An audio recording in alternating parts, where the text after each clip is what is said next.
कहीं कहाँ यशुभाग सहज स्वभाव समाज दुहु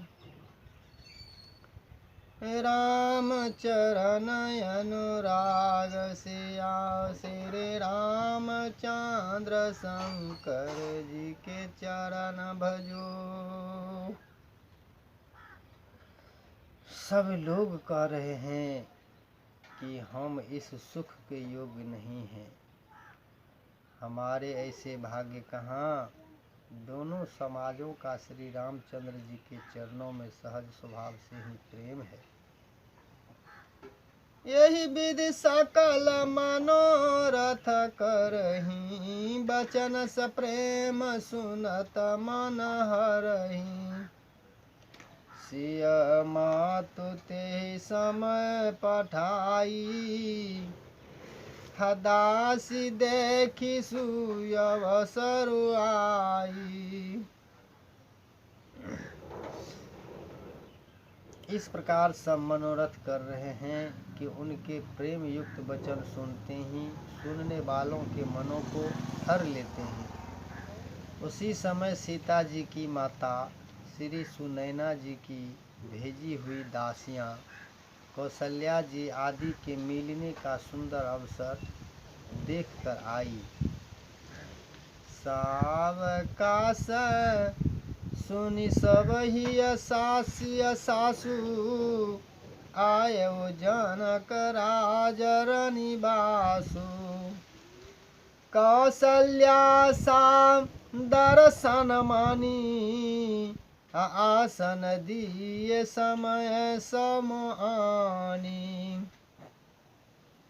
उनसे यह सुनकर कि सीता जी की सब सासुएं इस समय फुर्सत में हैं, जनक राज का रनिवास उनसे मिलने आया। कौशल्या जी ने आदर पूर्वक उनका सम्मान किया और समयोचित आसन लाकर दिए। प्रेम से बोलिए श्यावर रामचंद्र भगवान की जय। सीलु सनेहु सा कल दुहु ओरा, द्रवहि देखी सुनि कुलिस कठोरा। पुलक शिथिल तन बारी बिलोचना, मही नख लिखन लगी सब सोचना।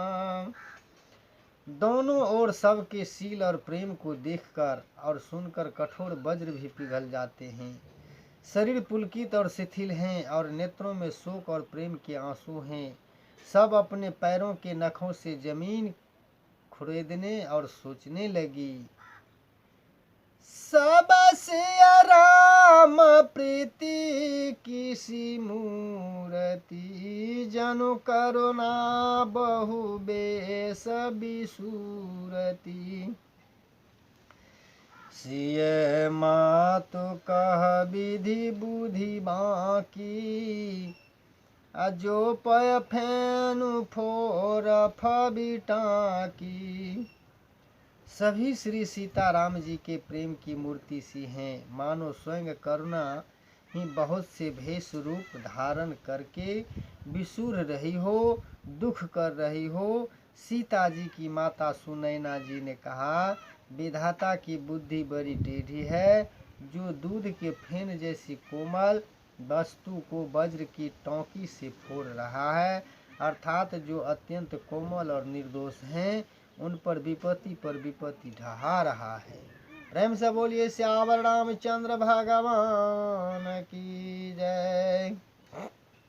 दोहा सुनी सुधा देखी अहि गरला, सब कर तूति कराल। जहाँ तहाँ काक ओलोक बक, मानस कृत मराल। सिया श्री रामचंद्र शंकर जी के चरण भजो।